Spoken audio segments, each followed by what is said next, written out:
Mariel, and I am the voice of Dear Apollo.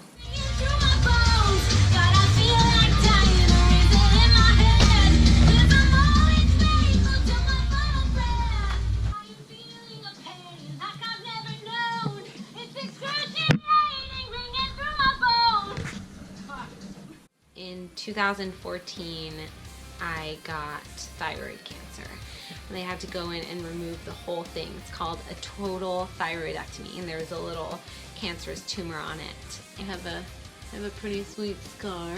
One of the biggest, scariest side effects of the surgery is that you can lose your voice because it's so close to your vocal cords. And of course, being a singer, that was just like the worst news you could get. We got the surgery, and my voice was hoarse for like months. And all the power that I had was gone. It took about a year before I got my voice back, and still it wasn't the same. I was devastated. I thought that was it. I thought I was never going to be able to sing ever again. So in 2015, Cody and I created Dear Apollo, and Into the Darkness was our first single. And that was the first time that I sang on record after the surgery. And so, you listen to it still, there's just like raw parts, but it kind of was the beginning of what my voice is today.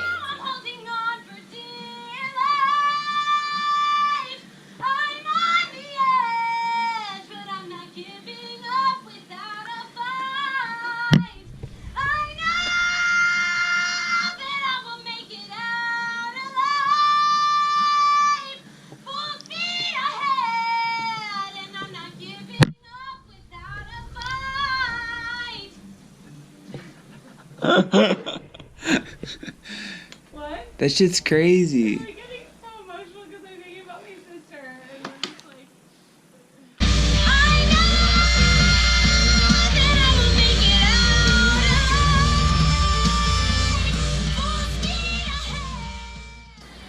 My name's Cody, and I do the music for Dear Apollo.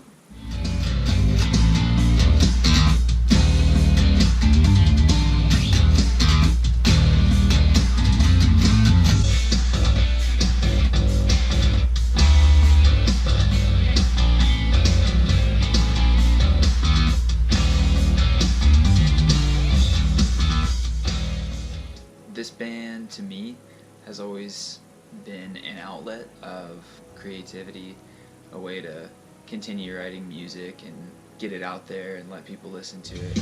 I guess it all comes down to one thing, really. What's that? Get busy living, or get busy dying. Oh. In 2015, we were making our move from Florida to San Diego, getting out here and adjusting to everything and finding jobs and getting a place to stay, and that was crazy. Dear Apollo was just an afterthought. We had released our first song ever while we lived in Florida, and then we moved out here and it was just on hold. I remember sitting on the beach in 2016, and me and Mariel had been here for a year, and we were talking about the things we wanted to do in our second year here. I just kept bringing up Dear Apollo, and I was saying, you really want to write, let's do this. I was definitely more on board than she was. When we were in our last band, in our last situation, she was in 110%. When that band came to an end, it was such a letdown, and she kind of felt like, I'm never gonna get to do this again. It's done now. Now I have to find my next thing. I've always wanted to be a singer. Like, that was my dream as a child. And I wanted to go to recording studios and be on CDs and have CDs. And I did that. I did that with our old band, but we lost like creative freedom, and we churned out so many songs in the studio that towards the end we were just like churning out crap. I didn't care anymore. The passion that I had, it was dead. I didn't feel the same way completely. I just thought, hey, maybe my next thing won't involve her. It wasn't until I kind of said, hey, I'm gonna start a band. I don't know who's gonna be in it, but I'm gonna do it. And she was like, no, you're not. You're not gonna be in a band without me. Giving up, I totally gave up, but Cody never did. Cody was always kind of saying like, I want to start a band, I want to get people into it. It was always with the thought that I would be the singer. And then sometimes he'd kind of hint at like, maybe I should just get another singer. Because I, again, didn't have any desire to do any of this. But out of my own stubbornness, I was like, hell no! I'm always gonna be the singer. You're never gonna have anybody else. I need that click. Yes, got the click. Well, here I am. Just take my hand and let's go.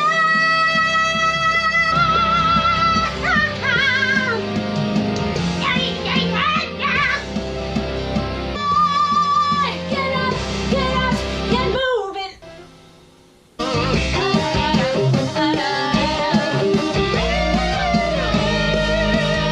Thank God it's the shade of moving up and moving on with your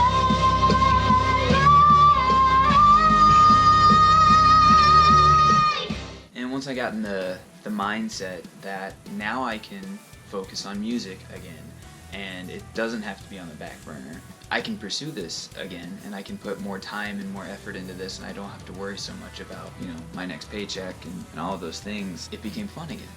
And then 2017, ding, it was like the light bulb went on. I had that last talk with like, let's do this, let's go all in, and then all of a sudden, it clicked with her.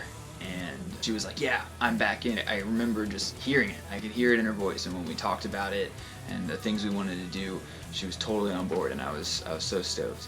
Like when we wrote our 4th song for the EP, which is the opener, the first song of the EP, that's when I started feeling it again. It was just hitting me like, oh yeah, this is it. That dream, that spark inside me was rekindled. Like it came back. I feel it again. I feel the passion. I feel the drive to do what I can to get this out to people, to get people to listen, and you know, just give it the time of day, because I truly feel that it's worth it. It took me like 5 years to finally get it back.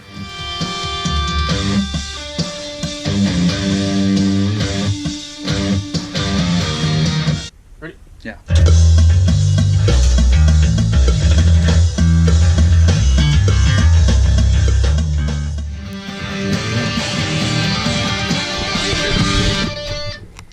That's why I recorded that, because it sounds cool.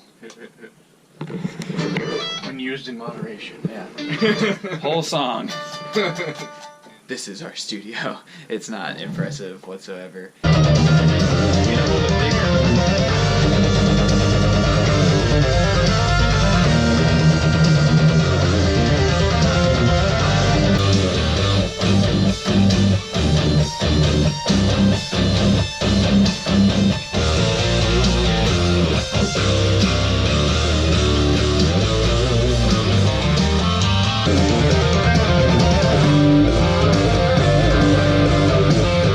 I didn't know if that was me or not.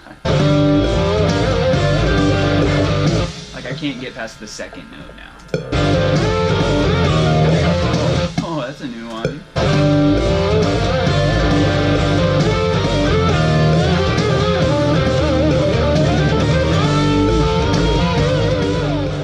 So usually the way that it works with recording, almost always Cody will write a bunch of parts, like verse, potential chorus, maybe a pre-chorus, and I'll go through, listen to it a few times, and then kind of come up with melodies that I think work with it. I'm not an expert with Pro Tools, but I know enough to be able to record myself. And so we always start with like 5 different vocal tracks because I really like to layer.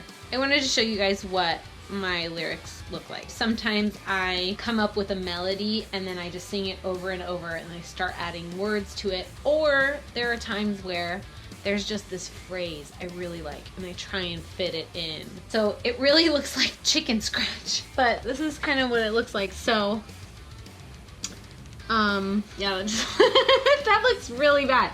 What? Like that is the word chair, but that looks like don't. There was a page here of lyrics, but Cody didn't like them, so I just... And this is all in my cute little Live Your Dreams Out Loud notebook. Ta-da!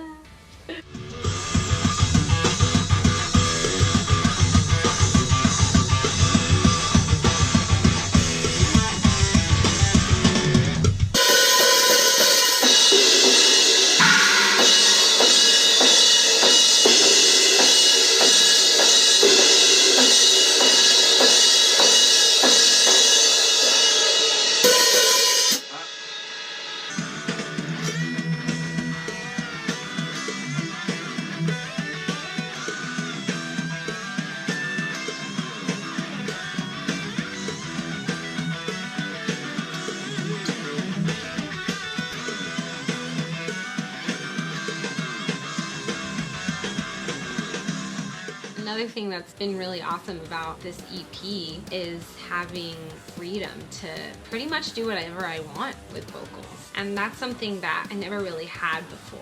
You just hear no so many times. Like, no, you can't do this run. No, you can't hit these notes. No, you need to tone it down. I have it in my head that, you know, I come up with something and I'm just like, no one's gonna like it.